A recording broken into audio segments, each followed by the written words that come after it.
Hello বন্ধু মুন্না, কোথায়? অসুস্থ? আচ্ছা তাহলে ইফতারের পর দেখা হবে এখন। আচ্ছা ঠিক আছে বন্ধু। কিরে বন্ধু, তুই একা আজকে মন্নাপ কই? মুন্না অসুস্থ তো, বলছে ইফতারের পর দেখা হবে।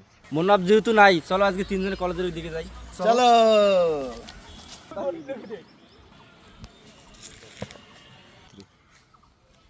কিরে কেলু, তুই নাকি অসুস্থ? আরে না বন্ধু, বান্ধবী হয় এমনিতে ঘুরতে আসছি। তুই মেয়ে নিয়ে ঘুরতে আসছিস আর আমাকে বললি বন্ধু তুই অসুস্থ, তুই ইফতারের পর স্টুডিও চেক দিস। আরে না বন্ধু, আর তুই স্টুডিও চেক দিস। বন্ধু মুন্না, আজ মাইয়া পেয়া তুই বন্ধু আমাদেরকে বন্ধুত্ব ভুলে গেলি বন্ধু। হাই হাই হাই হাই এই মাইয়া যখন তোকে ছেড়ে চলে যাবে বন্ধু, তোর চোখের পানি মুছার মতো কেউ থাকবে না রে বন্ধু। High high high high. দোয়া করি রে বন্ধু, তুই এই মাইয়া নিয়ে সুখে থাক। আর হ্যাঁ, আমাদের শুধু একটু মনে রাখিস। মনে রাখিস, মনে রাখিস। মনে রাখিস।